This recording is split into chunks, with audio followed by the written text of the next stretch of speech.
The story begins with a lady named Fuko Izumo. Fuko is a curvy young girl of short height with brown eyes. She is normally well covered up with jeans, a jumper, gloves, and a beanie that has the words "good luck" on it. At this moment, she was reading her favorite manga and finally ended the last chapter of it. She was so envious that her youth is not the same as the lady character of the story. As she closed the book, she also closed her eyes, and since her goal of finishing her favorite manga has been achieved, she then decided to kill herself by jumping in the railway. She was currently standing at the bridge and several people heard her plan of suiciding. There's an old man who told her not to waste her life, and the other people around were also forcing her not to do what he planned to do. But then, the lady got a knife and pointed it at the people. She then told them that she wanted to have a chance at an impossible romance like in her favorite manga, but since she's losing hope, suicide is her only option. "Do you get it now? I've got nothing to live for with a body like this," she said. She was so disappointed with her body, that's why she wanted to die. A topless man caught her attention and suddenly walked towards her. He's Andy, a negator with the alias Undead. As he walked towards Fuka warned him already and even scared him that he would contract a deadly virus once Andy would touch her. Fuka didn't move the knife, but Andy was stabbed by it. Fuka was unaware of it as she was checking the train and realized that she needed to wait for the next train for her to jump. As she looked back to Andy, she saw that Andy was vomiting blood. She was so confused about what happened until the people were gossiping that Andy was stabbed on the stomach. Andy still managed to laugh while Fuka rattled, thinking how she stabbed Andy. Andy suddenly squeezed Fuka's face while saying that he had never heard before about a deadly virus just from touching someone. "Suicide these days have been pretty boring, you know," he uttered while gritting his teeth. Fuka then saw the next train, so she immediately walked away from Andy while Andy was still laughing and asking her the same question about the virus she mentioned. Unfortunately, the area where Andy was standing suddenly crumpled. "My unluck," Fuka uttered, and she rattled seeing Andy fell on the train. Andy's blood splattered on the windshield of the train, and Fuka then immediately went down to check Andy. But then, the blood on the windshield suddenly vanished, and still, Fuka was thinking that she had killed another person again. Surprisingly, Andy's head suddenly appeared, which startled Fuka. "You lied about the disease to protect those people. Now I get it," Andy said and laughed so loud. His head suddenly jumped towards Fuka, and Fuka panicked knowing that it was only Andy's head but was still alive and was able to speak. Andy's body suddenly regenerated and was forming into a normal body again. He believes that both him and Fuka have something in common. Fuka at this moment was trembling in fear, and she was so flustered about what's going on. Andy was just widely smiling at her and stated that this is his lucky day. Fuka at the same time was screaming so loud as she thought that Andy is a zombie. She even punched Andy's balls because of her fear. Fuka then ran away while crying in fear. She wanted to kill herself, but she's so frightened now. As she was running, Andy kept chasing her with a fast speed and suddenly squeezed her body. "I ain't a zombie, I'm just an undead," Andy said to Fuka. He also recalled that Fuka uttered "unlock" back on the bridge, and he had a question about it to Fuka. But then, before he asked the question, someone screamed for help upon seeing a naked man who was Andy and was squeezing a lady. She thought that Andy was assaulting a woman. Andy immediately carried Fuka on his shoulder as she believes that they cannot stay in this place longer. He instructed Fuka to hold on tight, and he then jumped away so high to leave the place. Fuka was so terrified while the people below were confused about what just happened. Andy was bouncing building to building until they arrived at a tall building where no one was around. "How do you like bouncing from building to building like that?" he asked. He also let Fuka know that he regenerated her legs super fast. Fuka was still in fear and she gritted her teeth as she looked at Andy. She was so confused at this point, thinking what kind of creature Andy is. First, she thinks that Andy is already dead and just comes back to life. A naked guy who can practically fly and got something sticking out of his head. Fuka comes to the point that she was kidnapped right now, so she tries to escape by Andy easily grabbing her leg while saying that she's not allowed to leave since Andy has something to ask about her. "You're touching my leg. You'll activate my unlock again," Fuka stated. She was asking Andy to let her go, but Andy won't listen to her, and he believes that he'll be safe as he was only touching Fuka's pants and not exactly the skin. He was hanging Fuka on the building by holding her upside down, and he demanded Fuka to say how her unluck works in exchange for Andy will letting her go. Fuka was so scared, but she doesn't agree with Andy as she realized that she already planned to kill herself today. Andy then suddenly swung her so fast, and because of this, Fuka screamed so loud and decided to accept Andy's deal. Andy then let her go in an instant, and Fuka was panting hard. She then started telling Andy how her unluck started. According to her, it started 10 years ago. She was only 8 years old at that time. Her parents were going overseas for business and she wanted to see them off. They told her that they'll be gone for an entire week, so they hugged her a lot before they left. Just 10 minutes after that, her parents' plane had some engine trouble. It exploded and was engulfed in flames. All 270 on that plane, her parents included, have died. That was when she learned that, although it's always different, the people who touch her end up getting hurt. That's how she figured out how she caused that incident with her parents. And since then, she covered herself head to toe. As she was explaining, Andy suddenly hugged her as he was expecting that the Fuka's unlock is most potent when she gets hugged. Fuka tried to resist, but Andy still wanted to try it. In an instant, there's a crate of banana that was dropped to Andy and he was stuck by it. Fuka was confused where it came from. She tried to move away and was about to escape, but she slipped because of banana peel. She almost fell from the upper part of the building, but at the same time, Andy is forced to get away from the crate. He was not able to remove the crate, so he wore the crate like a dress. "You lying little punk. You call that a plane accident? That's not gonna cut it all," he uttered, and when he turned around, he saw Fuka fall from the building. Fuka was screaming and she started to cry, thinking that she's gonna die this time just because she slipped on a banana peel. She was so sad knowing that she didn't even experience anything, including fashion, love, or ladylike. At this moment, she was asking God to save her as she doesn't want to die just like this. She doesn't know that Andy was already waiting for her below and was ready to catch her. Andy successfully catches Fuka and he activates a sharp thing on his foot as he slides down on the building while Fuka is still emotional. They landed on the ground and Andy said that he will not let Fuka die now that he finally got how her unluck works. He was expecting that Fuka's power would give him a real death. "You kept something from me earlier. If I figure it out, then I can cause even bigger strokes of unluck. And maybe the biggest stroke you can master will finally end my long-lived life," Andy said while flying away. He guffaws and says that he becomes more excited to figure out the basic rules of how Fuka's unluck works and how to activate a super huge stroke of it. He believes that there's a ton he needs to figure out, and he told Fuka that they will kick off the investigation to his man cave. Fuka resists as she doesn't want to go with him, but then he doesn't listen to Fuka at all. While they were on their way, there are hunters spying on them, and upon seeing Andy, their leader then reports that Andy appears en route to his hideout with a new breed. He also said that they'll apprehend Fuka after confirming her ability. After a while, Andy and Fuka arrived at Andy's hideout and Andy immediately tried Fuka's ability. He was also testing how the length of time he stays in contact with Fuka's body changes the size of the rubble that falls. He was about to check the surface area and he ordered Fuka to remove her clothes, but Fuka suddenly ran away while asking Andy to let her go. Andy then chased her and she was trying her best not to get caught by Andy. Andy was telling her to blame herself for skipping out on the details, but for Fuka, it wasn't her fault as she doesn't want to tell about it to Andy from the very beginning.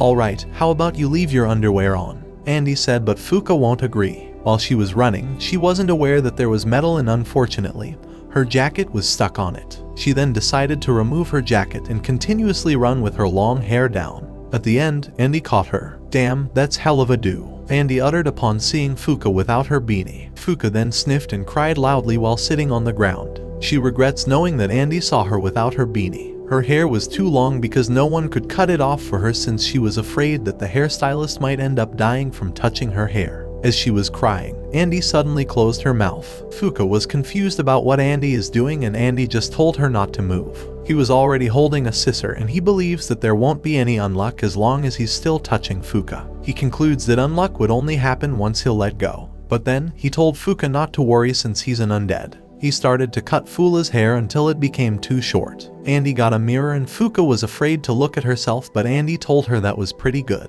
She forced Fuka to see it herself, and when Fuka opened her eyes and saw herself in the mirror, she was so thrilled. She glanced at Andy and gave thanks to him. At this moment, Andy already let go at her and he predicted that he'll face a huge death sentence for touching Fuka for 15 minutes. Unfortunately, someone is unleashing a sword and suddenly beheads Andy in front of Fuka. Fuka was so shocked and she saw a man in a suit picking up Andy's head. "Much obliged, unlock Fuka Izumo," the man uttered. He's the Scarred Hunter, an unnamed minor character who worked as a hunter in the Union, working under Isshin. This man has a stitch on his face and he's giving thanks to Fuka for the reason that Andy let his guard down. At this moment, Fuka flustered about why this man knew about her. She asked who they were, but the man didn't answer. He puts Andy's head on a capsule as their procedure and he believes that Andy cannot be able to regenerate his body. They also handcuffed Fuka and brought her with them. According to the Scarred Hunter, their job is to patrol any type of unregistered negators or umas that could pose a threat to their society, and one of their targets is Fuka. He said that Fuka's ability is quite intriguing. Fuka was listening to him, but she couldn't understand even a bit. You negate all the luck of whoever touches you and kill them. A negation perfectly suited for murder, the man said while holding Fuka's head, but he wasn't in danger as he was wearing a thick glove. He knows that touching Fuka through her clothes is perfectly alright. He stated that once Fuka's weakness will be uncovered, the rest will be history. Fuka then asked him what they will do to her, and the man answered that they will use her unluck like how he described it earlier, and that is for killing. He was very certain that Andy captured her for a similar reason. After all, you'd be quite the ferocious weapon if you bent to his will, he added, and Fuka disagreed with his statement. We might have only just met today, but he only used my unluck on himself so that he could die, Fuka answered in an angry tone. While Andy's head was inside the capsule, he heard how Fuka admitted that he's handsy and came on really strong but never used his ability to kill anyone. Fuka told these men not to talk bad about Andy because for her, these men are much more bad than Andy. She was about to say some words, but the Scarred Hunter suddenly squeezed her face and warned her not to say more words. Otherwise, he would not be hesitant to dispose of Fuka. Still, Fuka was uttering words. She let them know that Andy didn't wear any gloves and touched her without an ounce of fear. I'm so sorry, zombie. You didn't have to cut my hair, but I'm so grateful to you that you did. Thank you so much, zombie, Fuka said while crying. Surprisingly, the roof suddenly crumpled and lightning bolt from the sky suddenly hit the man who's holding the capsule. Everyone was so shocked about what's going on.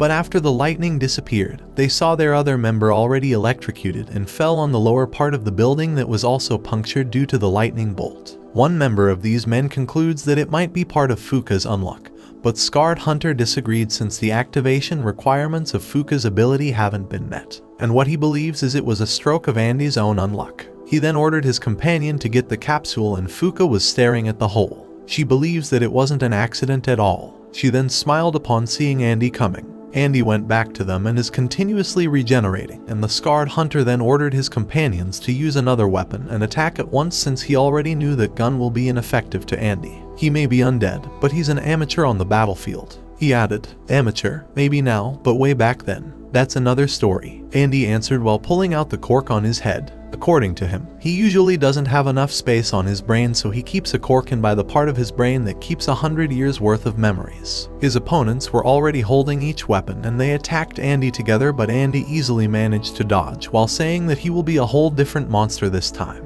He got a weapon from his enemy and he easily beheaded them. At the same, he realized that getting his head sliced off was Fuka's unluck's doing. He was walking towards Fuka, holding his weapon while explaining that the unluck from the haircut was that lightning bolt. He was putting back the cork on his head and Fuka widely smiled, thinking that Andy is on her side after all. The Scarred Hunter pointed a sword to Fuka's neck, but Andy continuously walked towards them. He stated that being an undead isn't his only weapon. It appears that he has retained the skills he has cultivated over his multiple lifetimes on Earth. More or less, he has been alive a lot longer than everybody here. The Scarred Hunter then let him know that he'll implement some underhanded measures. Hand over your head without regenerating it. Failure to comply results in her death, he uttered. Despite that Fuka was scared, a part of her believes that the Scarred Hunter cannot be able to kill her. Andy turned back, so the man thought that he would not follow. But then, Andy suddenly struck his own neck, which caused Fuka to scream, asking what he was doing. Andy then calmly answered that he was cutting his head to save Fuka's head. Fuka tried to stop him by telling him that he will be captured again if he will surrender his own head.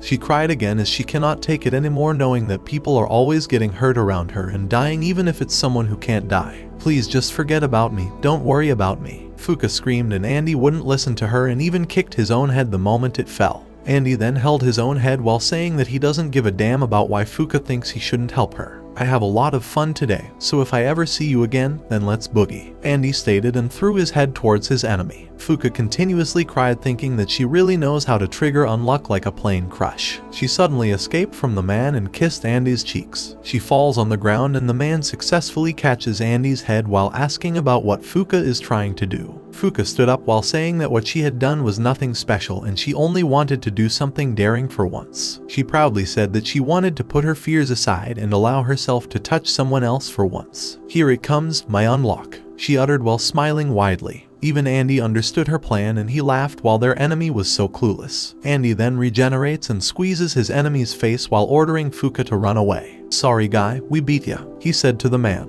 Fuka ran as fast as she could until she came outside the building. She was looking up above and saw the meteorite. She runs more to get away from the building while Andy is hugging the man tight. When the meteorite landed on the building exploded instantly, and Fuka witnessed it with her own eyes. She was sitting on the ground while looking at smoke. She heard someone talking and she saw Andy from afar. Andy then went to her and there was still a katana struck on his chest. Fuka then let her know about it, but Andy even recalled the time when he got stabbed by Fuka's knife. Aside from that, she also acknowledges Fuka's assistance to defeat their enemy. He said that it was a perfect unluck and Fuka then laughed while saying that she wouldn't call it unluck since they were saved because of it. Andy then turned back and walked while Fuka was following her from behind and introduced herself to Andy. She also asked about Andy's name, but Andy couldn't remember his own name, so he said that it's fine if Fuka will just call him Undead. Fuka's disagreed since he wanted to call Andy by his name, and since Andy can't really remember it, Fuka decided to give him a name, and that is Andy, our main protagonist of this story. Andy didn't bother to disagree. He turned to Fuka while saying that they activate Fuka's unluck from a kiss on the cheek. "Guess we should see what happens if you and I bang,"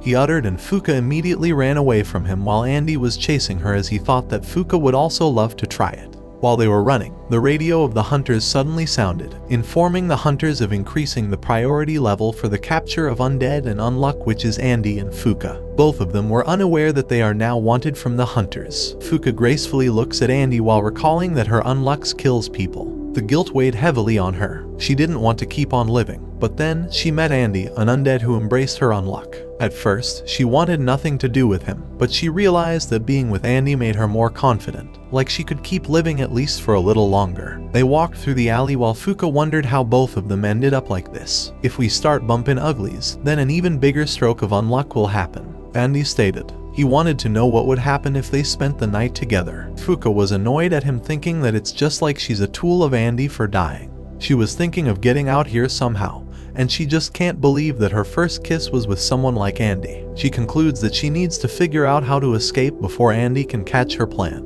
She doesn't like how Andy only cares about dying the best way possible. While she was thinking, there's something that comes in her mind, and that is likability. She informed Andy that aside from him and her parents, the only other person he has kissed is her grandpa. Her grandpa has these dentures that scared the crap out of her. When she kissed him, all he got were sprained legs and died 3 years later, but the time lag was too great for it to be her fault. Her point is the scale of an unlucky event totally depends on how much she likes someone. So she told Andy that if he will try and force himself onto her right now, she'll end up hating forever. "Are you really okay with that? I mean it, forever and ever. That means you'd only get a little unluck and never die properly," she added. Andy then walked away while saying that he now knows what he is gonna do. "Basically, I can't let you die until it happens," he said to Fuka, which confused the lady. The next day, they then went to a storage rental facility, and upon entering, Fuka found out that it was an armory inside. Andy then wore pants while letting Fuka know that he has armories all over the globe so that he can duke it out with those punks whenever he needs to. He wore a bulletproof, stab-proof, and chemical-resistant Fuka. Fuka was confused about all these, so Andy explained to her that it's a countermeasure against those hunters from yesterday. Fuka then realized that Andy is referring to those men in suits. According to Andy, those men are an organization that polices unsolved mysteries like them. To those people, Fuka and Andy were enemies. For Fuka, those organizations might now be scared as they already beat those men, but Andy has a different perspective. He said that those guys are packing heat too. Guys and gals who negate the world rules are called negators. Yesterday, those men got a front row seat to their abilities, but they don't know theirs and they don't even stand a chance. And Andy concludes that all they can do for now is to run. He shared to Fuka that those guys slapped him silly 50 years ago. Then he spent 10 more years in a lab getting himself pricked and prodded to the moon and back. Fuka was shocked, thinking that Andy is very old now. Andy was holding his katana while sitting and thinking about what those men would do to Fuka if they weren't able to win against them. He said that there's no telling how many people would bite the dust just to test Fuka's unluck out, and he even concludes that this organization is willing to cut Fuka's fingers off to see if it works without her body. Because of it, Fuka was determined to make a move together with Andy. They then rode to each vehicle to escape for now, and Fuka asked Andy where they were going. Andy answered that they'll go where the road takes them, But then, Fuka disagreed a little because for her, it's like a matter of time until they get caught. Andy then tapped Fuka's head and said that he's already a liability to her. Just cool that head of yours, till you fall head over heels for me and unleash the ultimate unluck. You'd better believe that I'm not letting you die, Andy stated. Fuka felt embarrassed knowing that Andy wasn't over with his plan.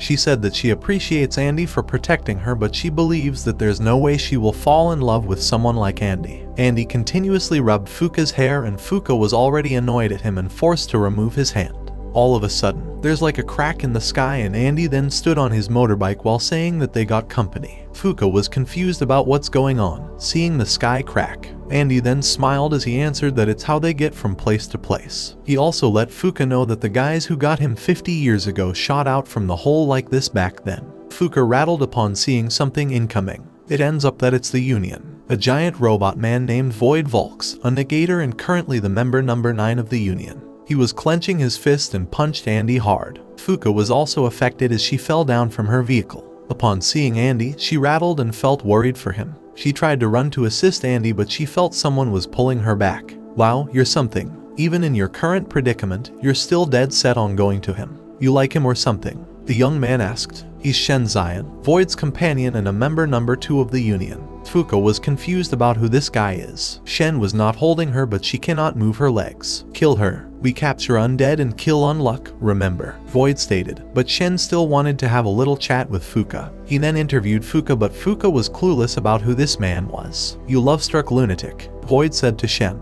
At this moment, Andy got up with only half body and was holding his katana. He was ready to slash Void and Fuka was cheering for him. But then, he suddenly fell and Fuka rattled seeing Andy stopped moving. Fuka didn't accuse Shen, but Shen already denied it, so she knows that it was because of Shen's ability. Andy's body won't move, even his arms or legs. Void punched him for the second time, causing him to flew away and vomit blood. Fuka was very worried for him. After receiving a hit from Void, Andy can now move and he realized that the reason why his body froze up wasn't because he numbed his nerves and ruptured his muscles. He already had a clue and he confirmed it when Fuka called his name and told him that it was because of Shen why he cannot move his body, so she asked Andy to focus his attack on Shen. In fact, I can't move right now because of him, she added, and Shen then said that she's currently moving her hands. Fuka then said that it was her legs that were not moving and she told Shen that hands and legs ain't related. According to Andy, these guys are both one-target immobilizing negators. They're similar, but their ranges and abilities are far from it. He knows that Void is the one that paralyzed his body while Shen is the one paralyzing his will. Void then punched him hard and he was able to punch back. He now realized that when his body was paralyzed, he could move again once he was hit. Now, he concludes that he just gotta get hit, fix it up, and hit back at his opponent. Void then hit him numerous times and his blood already splattered around. Shen smiled upon seeing that Andy is taking those hits pretty well considering he still feels pain. For him, it was a brutish way of fighting. At the same time, Fuka suddenly asked him if they were gonna keep getting chased by these guys forever. Well, only if you manage to escape, Shen answered. He also explained to Fuka that the meteorite yesterday did more bad than good. He said that because of it, Fuka's capture priorities went up to 8 on a scale of 10. He let Fuka know that she already discovered when she was 5 years old. Now that that's happened, even if Fuka will escape from them, Shen warned her that there will always be other hunters on her tails. Fuka was dumbfounded upon hearing it. Negators just like us. My condolences to you too, Shen said. At this moment, Fuka realized that there's no use running away from them.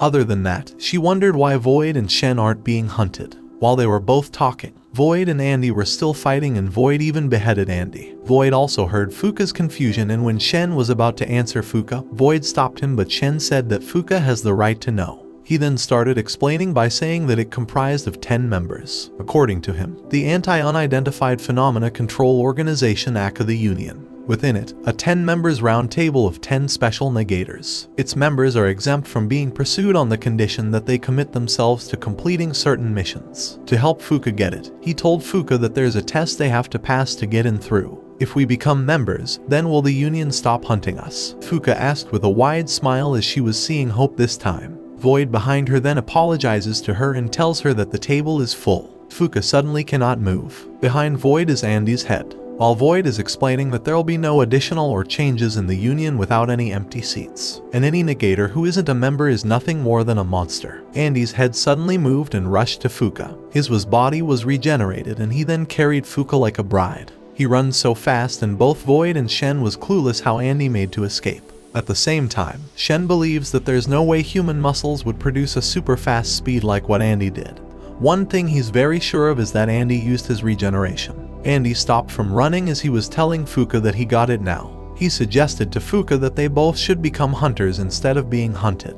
Awesome, let's do it. We'll get our seats at the table, he uttered. He also told Fuka not to worry as he promised that he will not let Fuka die or hand her over to anyone else as long as he's still alive. He was pinching Fuka's chin and Fuka felt a little bit thrilled. She also felt nervous and suddenly ran away from Andy. Void and Shen were standing still while Fuka screamed that she thinks a huge stroke of unluck is coming.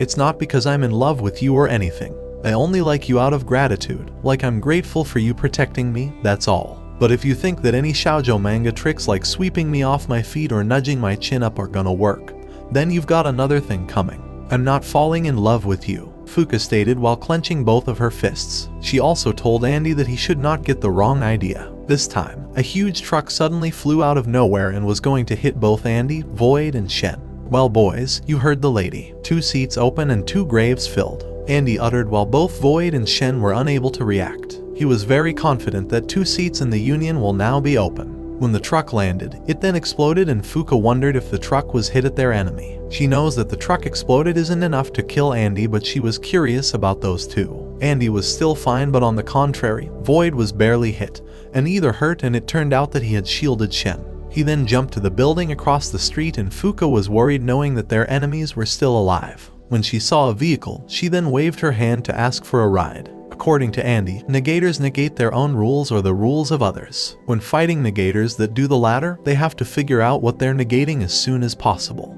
He knows that before Void attacks him, he will negate his movement first and his negation might be unavoidable. On the other hand, he doesn't have information about Shen. He noticed that Shen constricted Fuka without doing anything special, but still, he was so clueless about what does Shen negate. He was currently hiding at the wall inside the middle part of the building and he planned to hide for a while and just use cheap tricks until he figured out about Shen. Fortunately, he saw dynamite in front of him and there were several of it lining up. There is also a man outside the building holding a megaphone while counting from 5 down to 1, and he then declared to light up the dynamites. Andy grits his teeth as he was also affected by the great explosion. The building started to collapse and it was all planned by the workers to demolish this building. They were all cheering knowing that they successfully made it while Fuka was behind them. Fuka was holding Andy's katana and she was wondering if this building's explosion was her fault. The driver who allowed her to take a ride was worried for her since he knows that Fuka cannot find anything here. Fuka then told him that this place is the right place and she then gave thanks to the driver for his kindness. The ground suddenly crumbled and Void came out from it. There's a level 8 for you, just look at this mess. If it wasn't for this quack scientist's suit, I'd be sleeping with the fishes. Unless you can predict what will happen. Unluck is more of a disaster waiting to happen than a weapon. I'll need to dispose of her, but first, I'll finish you undead, Void stated. He was currently holding Andy's wrist and he was asking Shen if he's alright.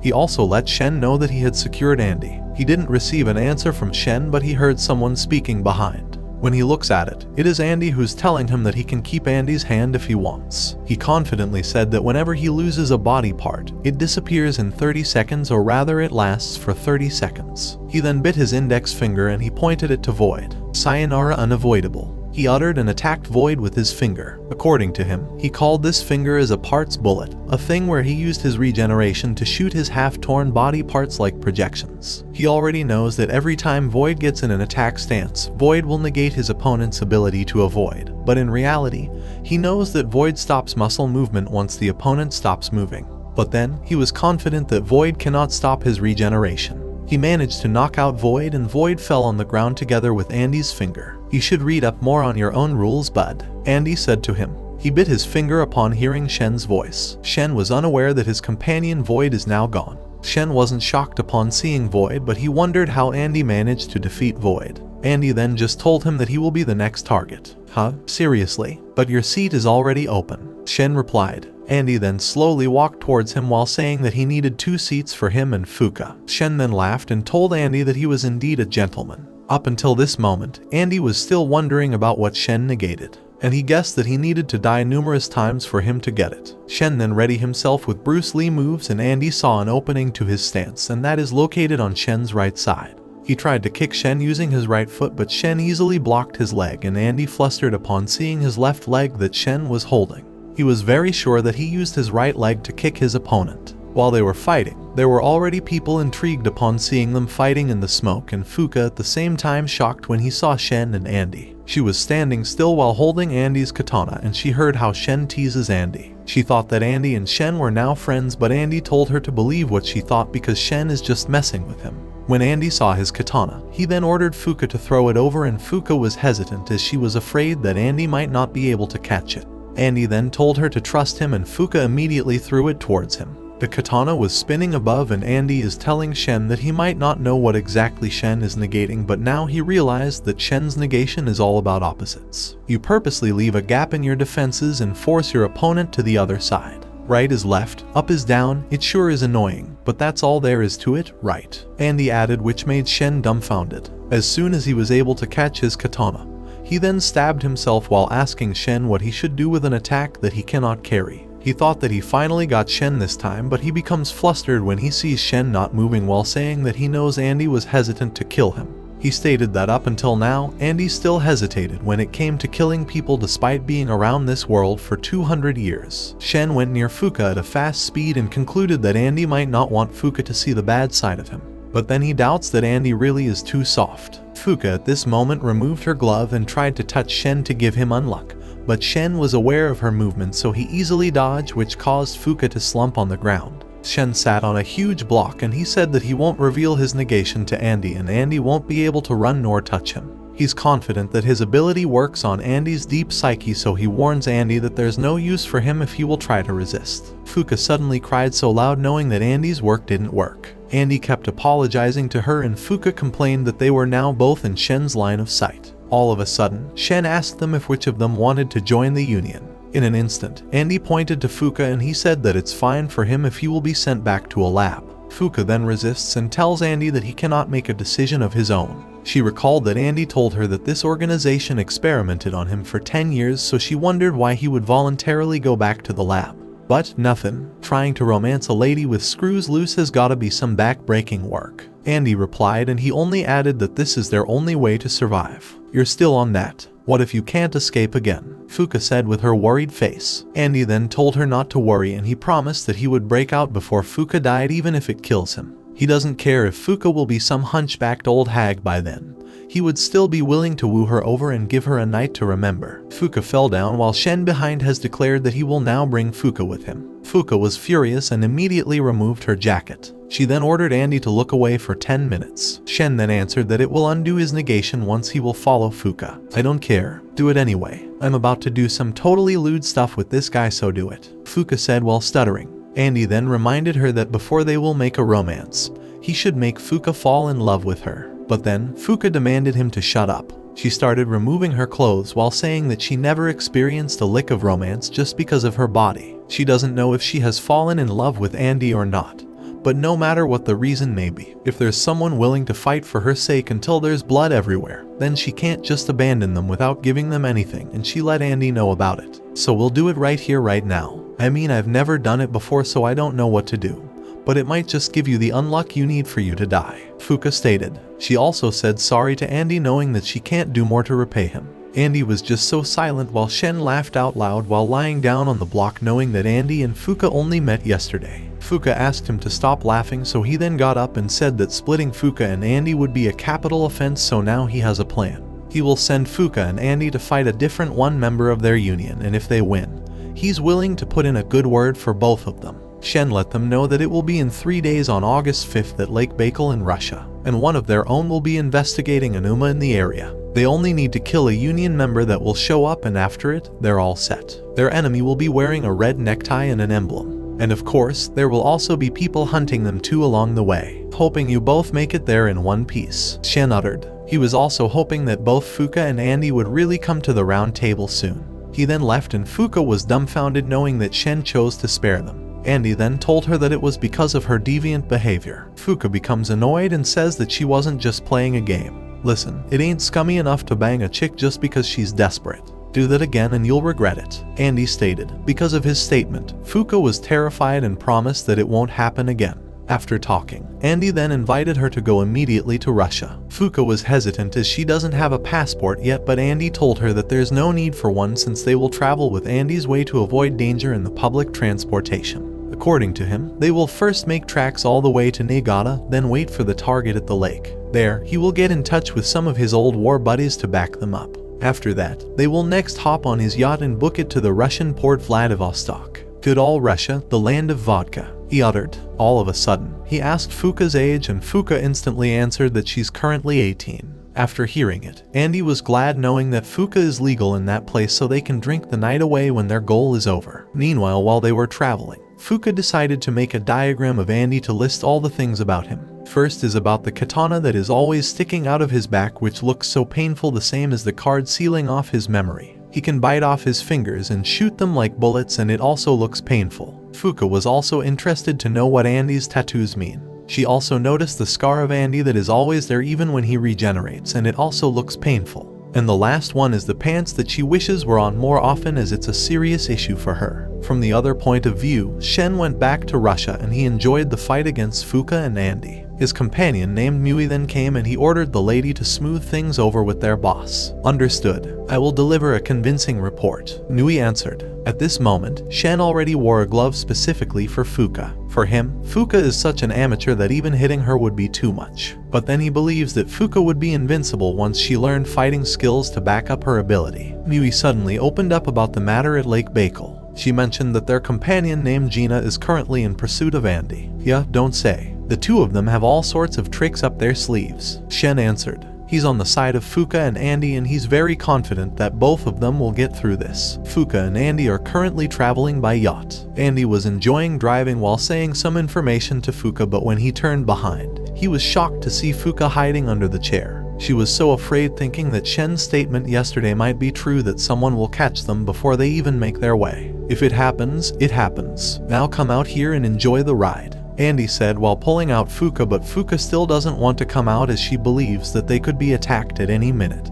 And yes, she's right, as there are two planes attacking them. The lake is waving due to the bullets since enemies suck at aiming at them. If they'll keep it up, Andy concludes that it'll be smooth sailing for them to arrive in Russia. At the same time, Fuka was hesitant to believe, so Andy just ordered her to just blow their enemy away with her Unluck. Still, Fuka wasn't confident since she's not too familiar with her Unluck yet. It's about how you use it. My Undead just prevents me from dying, right? But if I cut a part of my body almost completely off and grow it back in place, it becomes a weapon, Andy answered while cutting his hand and throwing it to their enemy together with a bomb. It is what he called part bullet fist. After throwing it to their enemy, an explosion then happened and Fuka was jaw-dropping witnessing how Andy made it. She was expecting that they were now part of the Union after defeating those first enemies, but Andy then told her that she's not listening to what Shen said yesterday. He clarified to Fuka that they both need to kill the person with the emblem. He explained that both Shen and Void yesterday had gold pins on them. He's guessing that it is what they called emblem, and he got clues on who's got them. In fact, there's already 3 people off the top of his mind. First is the guy who made this indestructible katana that Andy nabbed. He knows that this person has the alias Unbreakable. Second is the guy in charge of the experiments he went through 50 years ago, a kind of like an engineer. And third is the person who captured him 50 years ago, a lady who can create invisible barriers. At that time, this lady used this barrier to trap Andy's head. He was talking real sturdy walls, and he was in the tight spot literally. See, I may be undead, but I'm not unbeatable, Andy uttered, and he concluded that it's gonna be a bad matchup if this lady they're going after. Fuka was focusing on listening to him and realizes that Andy has people he's weak against, and she becomes hopeless thinking that they might face this woman Andy mentioned. Andy smiled widely while saying that he doesn't give a crap about any of these Union members. No matter who gets in our way, we're gonna make it to that lake, kill the target. Nothing's gonna keep us from that, Andy stated. He also added that they can make it with Fuka's Unluck if they get in a pinch. Fuka was annoyed as she already told Andy that they cannot rely on her ability. While they both were talking, there was still a jet following them, and the lady Andy mentioned was watching them from space and was currently activating a space weapon. Just as expected, you haven't changed a bit. After all, you may be undead, but you're the only man in this world that I've ever loved, she uttered and attacked Andy's yacht. Andy and Fuka rattled upon seeing it, and when it landed on their yacht was crumbled to pieces. The lady knows that Andy will remain fine with this attack, knowing that he never changed, and she is determined to make Andy come back to her. At this moment, Andy is underwater and he was clueless about the weapon that was attacked at them. He then went to the other half of his yacht as he saw an awful long trail of air bubbles. He then saw the unconscious Fuka. He believes that Fuka will have a lower chance of survival if she has asphyxiating or a cardiac arrest, so they need to go above water. He then cut off his hands upon seeing Fuka's legs caught under the wreckage. He then wedged his arm stumps in the yacht and formed back his hands all at once. He successfully got Fuka and he saw bubbles coming out from the underwater volcano. Because of it, he got an idea and he smiled after doing it when they got back above water. Fuka finally woke up and Andy ordered her to put her hands up. Fuka was confused why, but Andy just told her that he will explain it later on. The enemy jet then appeared and their enemy asked if they would surrender. Andy then answered yes and he let Fuka know that he was just stalling. For my little experiment, it'll help us figure out whether Fuka's unlock can be controlled or not. He added, "You can't be serious." "Of course it can't, that's why I have issues in the first place," Fuka answered. Andy then told her that she cannot control her unluck at will, but he have got a hypothesis going. He recalled the time of Fuka's previous strokes of unluck were phenomena that utilized the things around her. He asked Fuka's idea about what do the lightning bolt from the haircut and the meteorite from that smooch on the cheek have in common. Fuka then answered that these things are from far away. Andy answers yes with excitement and he concludes that Fuka forcibly pulled in things from far away. He explained that those lightning bolt and the meteorite happens because those two instances of contact, the haircut and the kiss, are things that Fuka have great personal value for, and the material needed to output a stroke of unluck equal to that value was nowhere near close by. Fuka was embarrassed after hearing it as she feels that Andy is like breaking down her views on romance. Andy continued his explanation by saying that he found a source that will produce a stroke of unluck proportional to the value. "And if I'm right, this one's gonna be a doozy of a," Andy uttered, but Fuka cut her off. "Huh? For this one? But you haven't." "Wait," Fuka said, and she stopped as she noticed that her bra was pushed up. Andy then reasoned out that it's because of the heart message. Andy was so shocked and embarrassed, especially when she heard Andy stated that her titties were getting in the way, so he slid her bra over the side. Fuka cannot believe that Andy has seen her boobs and touched them. "And that's all you did, right?" Fuka asked with a stuttering voice. "Hell no, the massage wasn't working, so I did mouth to mouth," Andy answered, causing Fuka to scream. After a second, a great explosion happened coming to the volcano under the sea. Andy then flies going to the enemy jet while carrying Fuka, and he activates his repair boost to regenerate himself and uses his special move, which is the Crimson Crescent Moon, and attacks their enemy. The enemy's blood splattered and Andy explained that his special attack is a quick draw slash that boosted his arm regeneration. He said that his Japanese sword master taught him that skill ages ago. He made sure not to damage the controls. He now confirmed that they should find a source of unluck, get a sense of what level of contact is good enough to trigger it, and they're all set.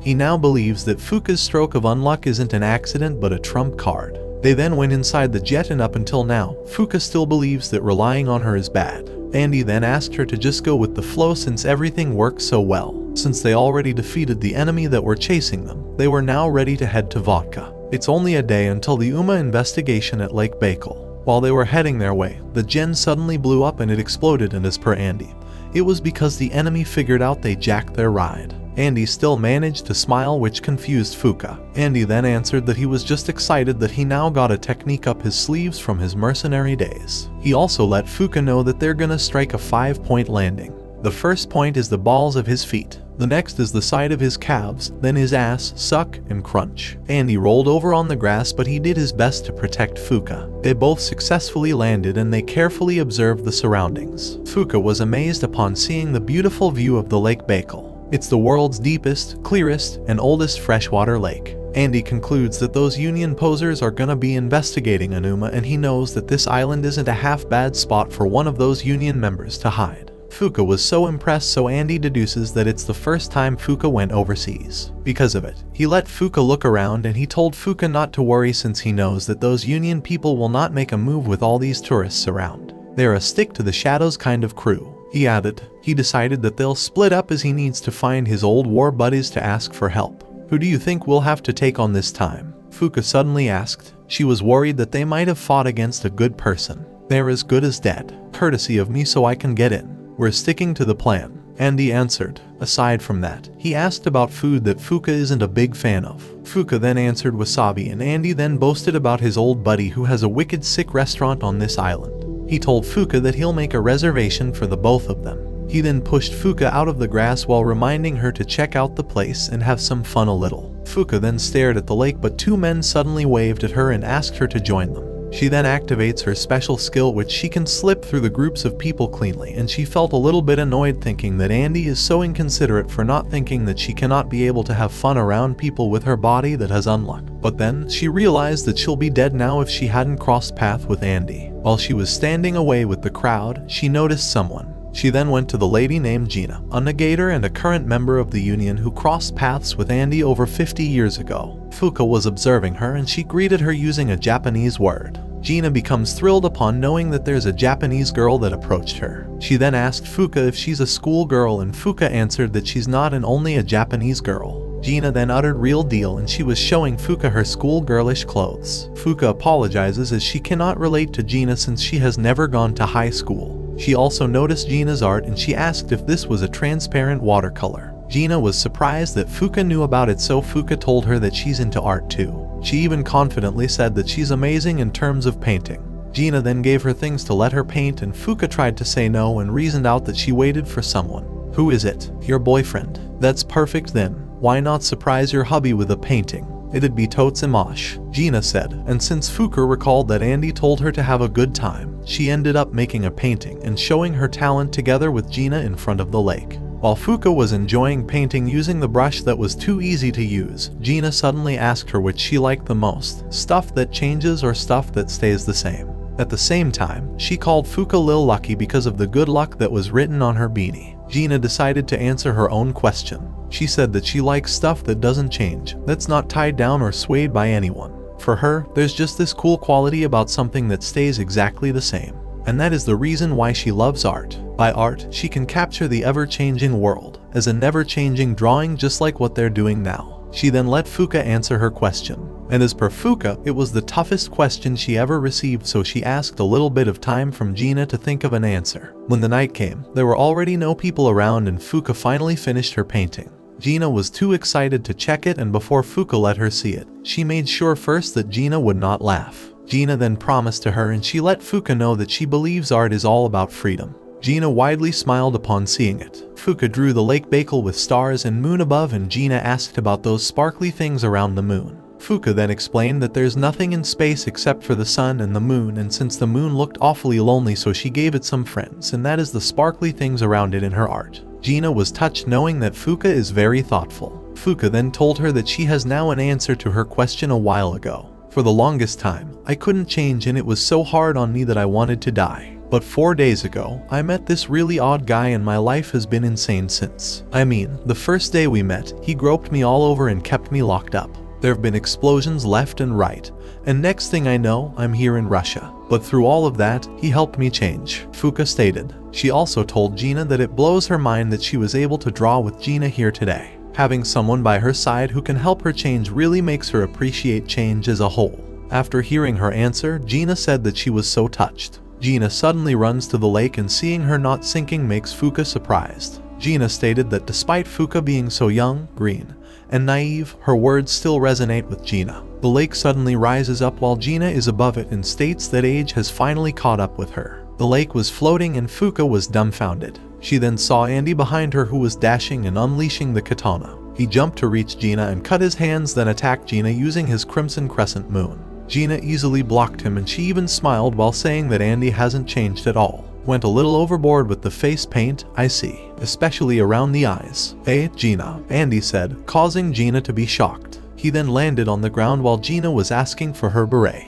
Andy still had the guts to laugh and boasted after he made a perfect 5-point landing. Now is not the time for that. Is that the girl who gave you trouble last time? Fuka asked, and Andy then confirmed to her that she was right. Gina is the girl who nabbed him 50 years ago. The boss just briefed me. You want to kill me and join our organization, right? Well then it looks like you'll have to change me first. Daddy Dearest and Lil Lucky, Gina uttered while walking down using a water stare that she cast, and she already wore a Bennett. Andy still managed to smile while beside him was Fuka who was trembling in fear. Andy then ordered Fuka to hop on his back. Gina then thumped on the land and dashed to Andy and Fuka. Andy tries to slash her but Gina has a barrier which makes Andy recall that Gina's rule is nobody can cut her. Gina then screamed at Andy and she asked why Andy is so cruel for having an instinct of cutting her despite that they have just reunited after 40 years, says the schoolgirl who had a barrier up from the start. Andy replied. Fuka suddenly interrupts them as she asks Gina if she's the person who caught Andy 50 years ago. Yeah, I didn't just catch Daddy Dearest, I supervised his time in captivity, Gina confidently answered. Fuka was so flustered upon hearing it as she can see Gina just like her age. Gina was so flattered when Fuka said it to her, but Andy cut her happiness by saying that Gina caught him when she's 16, which would make her 66 now. Fuka behind him was shocked upon hearing it as she cannot believe that a girl who looks so young is already a 66 years old lady. Surely, you've got to be kidding me, Daddy Dearest. Why, you know I'm eternally 16. You shouldn't make such unflattering accusations, Gina replied. At this moment, Andy was holding his katana and pointing it to his chin.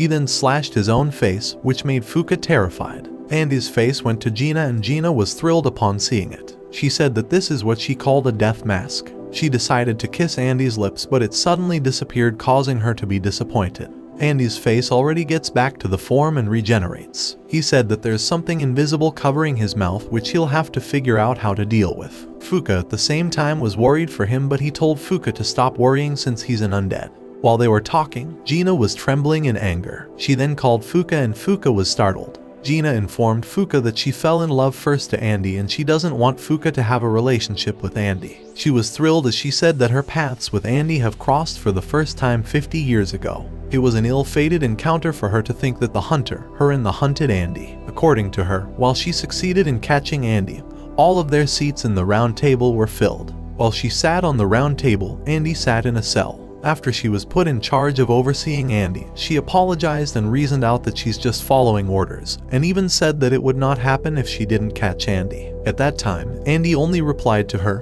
what are you going on about? I lost, simple as that. Plus, I can die in all sorts while I'm here. There's no better way to figure out my own set of rules. When I finally bust out of this place, let's meet up for the sequel. You can bet your asses I won't lose again. Because of this plain reply of Andy, Gina fell in love with him, but then she was so disappointed when Andy escaped 10 years ago with any words. For the past 40 years, it was like Andy fell off the face of the earth as per Gina. But since meeting Lil Lucky, you've been running all over the place. I was finally able to find you again the other day, Gina stated without knowing that Andy is throwing several bombs at her. The bombs explode while Andy is standing still while still carrying Fuka. Unfortunately, Gina was still alive and stated that Andy is the only one she wanted to meet face to face again. And now, she was annoyed after knowing that Shen put his hands on Andy and not telling her where Andy can be found. She said that she will never forget Shen just because of it.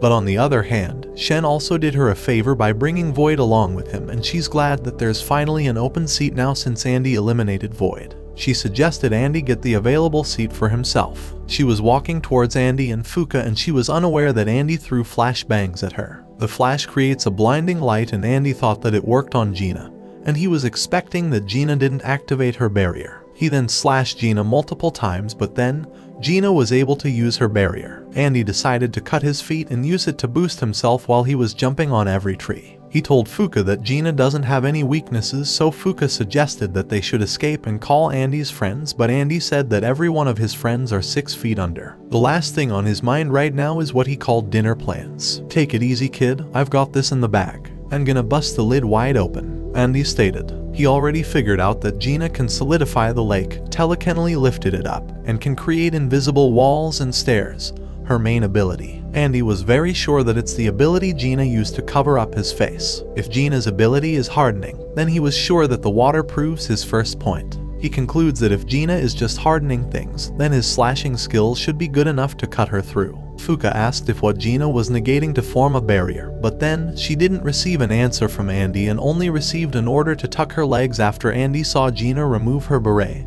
and throw it at them. Fuka was confused but still followed Andy. Then she found out that Gina is using her beret to slash them and she was saved by following Andy's order. Only Andy was slashed half of his body and the beret went back to Gina. Gina was very sure that Andy would have been able to dodge her last attack if she didn't have to protect Fuka. If only she had died back then this would have been a better fight, she added, which made Andy confused. Gina then said that she's referring to the time when Andy's yacht was attacked by her projectiles. She believes that her projectiles should have killed Fuka. Andy was thinking things and Fuka rattled upon seeing Andy didn't move.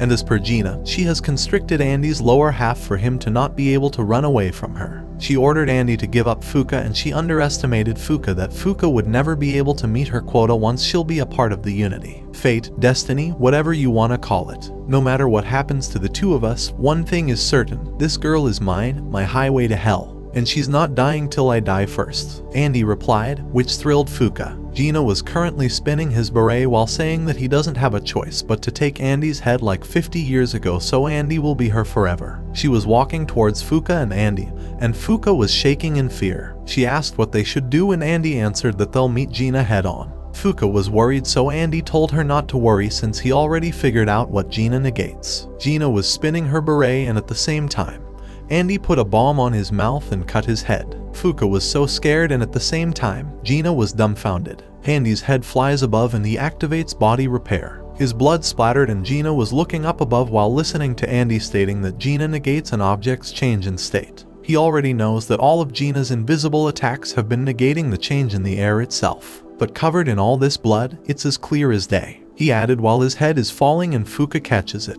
At this moment, he realized that Unchange is Gina's ability. His blood around was forming a hands which was cast by Gina while Gina was using her barrier. Even with that knowledge, do you think you can stop me? Gina asked while slightly smiling. No, at least not on my own. You know what that means, kid. It's time for you to get in on thaw action. Andy answered, and Fuka felt nervous. Andy already realized that Gina negates variation in form, and he was guessing that these bloody arms are a result of Gina's fixing the air in the place. Gina then confirmed it, and she confidently believes that Andy cannot be able to escape once these arms will grab him. Andy then answered that they still have another option, and that is Fuka. He then ordered Fuka to cover as much surface area as possible and roll her sleeves up. Fuka feels embarrassed, but she still pushed her breast to Andy while her clothes were at Andy's neck. Upon seeing it, Gina screamed in anger. What are you doing pushing those balloons up against him? She asked, and Fuka answered that she doesn't have a choice. Gina was clenching her fist while saying that Fuka's actions are not allowed for a little girl to act like this in public. She said that she thought Fuka is one of the good ones. She removed her beret again and spun it once more, and she's accusing Fuka for seducing Andy with her body. She also boasts that she's unstoppable. She mentioned that she always stays the same because she is unchanged on her side. Andy was confused, and he concluded that Gina might now already be an external type. He then explained to Fuka that there's two types of negators. Self-targeting types like him who can only use their abilities on themselves, and external targeting types like Fuka and Gina whose powers affect everyone but themselves. Gina then interrupts as she said that she's also a self-targeter, and her timeless body is the proof. Andy continuously explained that in Gina's case, she's just plastering on the lady paint. He admitted that Gina's chest is the same, but her ass is sagging, so he was very sure that Gina is indeed an external targeter. When it comes to using that unchanged, I'm betting that everything but living organisms are fair game. Andy added, because of how he explained it by using Gina's feminine figure. Gina was so furious and rushed at them, and Fuka noticed that the trees were getting mowed down. Gina threw her beret once more, and Andy's leg and other hand was cut off. This is how I get from a to be, Andy uttered. Andy told Gina to stop throwing her tantrum, and at the same, he was spilling his blood all over. Gina this time creates an invisible stare while complaining about Andy telling her that she changed. Andy was trying to get away from Gina, which annoyed Gina. At this point, Andy realizes that Gina's air hand needs time to generate, but then, it was easy for him to deal with it. The real issue for him now is trying to figure out how to get through this invincible barriers of Gina. Gina then screamed with annoyance as she saw Andy face Fuka. Fuka also told Andy that there's no need for him to face her. She glanced at Gina, and there's something bothering her upon seeing Gina's actions. She knows from Andy that Gina has a barrier, and she can clearly see that Gina is very upset at them. And her confusion is why Gina speed walks towards them instead of running. Daddy dearest, don't be deceived. Not by those big lumps of flesh, Gina uttered. Andy slumped his face to Fuka's breast, and Fuka was so embarrassed while asking him not to talk while his face was buried in Fuka's face. They were above the water at this moment, and Andy figured out that they need to find the source of Fuka's unlock. A real gnarly one that will work on Gina as she is now. Andy suddenly feels something lurking up, and he's sure it didn't feel like hardened air. On the other hand, Gina stated that Andy is getting in the way of her investigation. A laser would attack them numerous times and Andy tried to dodge just to save Fuka. Gina then told Andy that they were investigating an Uma that was supposedly hiding out in this place. According to her, she has been running a scan on the lake using her ability to split it up and harden it into chunks. Needing quota is everything for her, so she went through the motions with this search, but now she has enough and she declared that she will finish this battle. She snapped her finger and there was a shadow coming out which made Fuka and Andy glance above. Then they saw that there was an UFO and Gina stated that she can make up for losing that Uma with a new catch. And one is the one in front of her, and that is Fuka. Fuka felt nervous upon hearing Gina's words. Gina recalled that Fuka said a while ago that she prefers change rather than unchanged, and now she told Fuka that she doesn't like it a bit for the reason that she wanted to stay as cute as she was back in the day. She wants to be with the one she loves forever, and that is Andy. She doesn't care how many people she should hurt as long as she stays in the Union. The greatest change a person will face is their death, so if you want to change so bad, do it on your own time. Gina screamed while rushing to Andy and spinned her beret to Andy's face, but Andy was able to block it. He smiled and said that he kinda agreed with Gina. Gina was flustered, but Andy then told her that being born, live, and die is the greatest form of change and is kinda wicked sick for him. He then kicked Gina's beret, causing his leg to be cut. It then regenerates while he said that death is his and not for Fuka. As his blood splattered to Gina's barrier, he saw that it was dripping below Gina's barrier. I'm gonna make damn sure she lives. Then I'm gonna make her fall head over heels for me. I'll change her heart, then once we've sealed the deal, my life will change by ending. She can't die till after that happens, Andy confidently said, causing Fuka to feel thrilled. How optimistic, spoken like the dead you are. But, do you know how painful an ordeal joining the Union is? That girl would never last on her own. That's why I'll end her life right here and now. Gina replied, and at this moment, Andy was focused on the blood trail from Gina. Gina controlled the bloody arms, trying to catch Andy and Fuka. Andy then gave the katana to Fuka and instructed Fuka to cut both of his hands. Fuka followed his order, and he already told Fuka that there's a hole in Gina's barrier down under her feet. He was sure that Gina wouldn't be able to walk around, and he concluded that if he could slip through the hole, he could beat Gina with the unlock he had been charging up the whole time. He was aware that the hole is so tiny, and he can tell from the blood trail that Gina's barrier has been dragging on the ground. At best, he could squeeze his head in, but even if he did, he knows that Gina can easily kick him out, so he assigned Fuka to the job. Gina was so confused at this moment that made her think that she should now use her unchanged. Then she noticed that there's a blade on the hole below her foot. When she glanced at Andy, she was shocked upon seeing Fuka slashed Andy's head. Fuka grits her teeth and is very determined to do what Andy ordered her to do. The katana spun above Gina's barrier as Fuka unintentionally stomped on it. She was holding Andy's head from the mouth and threw him exactly to the hole of Gina's barrier. Andy then smiles as he knows that Fuka's unluck will be now activated. Fuka successfully inserted Andy's head inside the barrier, which startled Gina. Alright Gina, let's bring in some change. Killer change, that is, Andy uttered and bit Gina's tie so she would not be able to escape. That's all for today. Thank you so much for watching. I hope you guys enjoyed. If you wish to have another part of this recap, please give us at least 2,000 likes. Please don't forget to comment and subscribe to our channel for more content like this. Until next time.